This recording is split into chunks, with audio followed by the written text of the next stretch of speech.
there, I am KX90. Welcome back to part 4 of the introduction to Airbit by MakeKit. Now we will have a look at how to fly the Airbit, how to turn on the remote controller and how to turn on the quadcopter. The first thing we're gonna do is to connect the battery onto the Airbit, then turn on the quadcopter.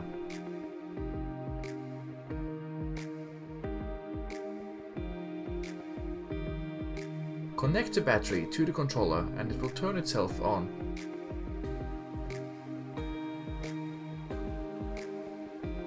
To turn on the quadcopter, press A and B at the same time.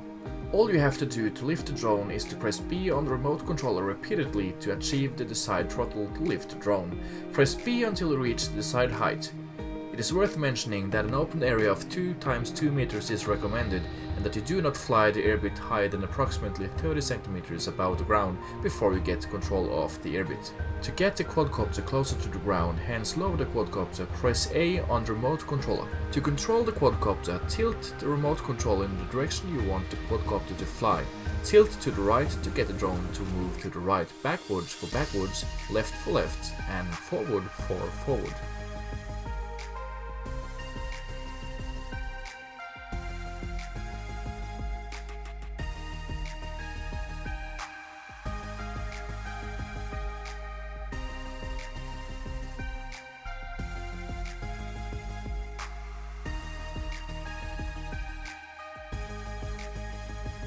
To land the quadcopter, press A and B at the same time, then the engines will turn off. Or you can activate the panic function built into the code by shaking the remote that will automatically turn off the engines.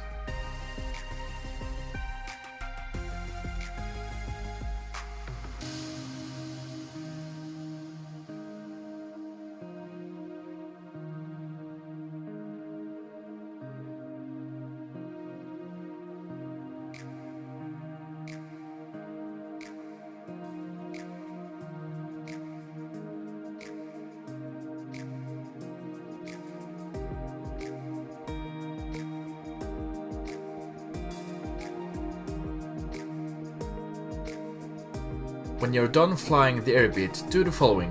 Disconnect the battery on the controller by unplugging the cable from the connection point. Then turn off the Airbit, like this, and disconnect the battery.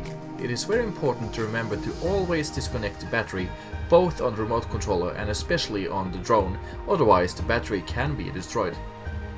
This is all you need to do to fly the Airbit, the microbit-based quadcopter from MakeKit. Thank you so much for watching this introduction series for Airbit by MakeKit. This was the last episode. I am KX90. See you later.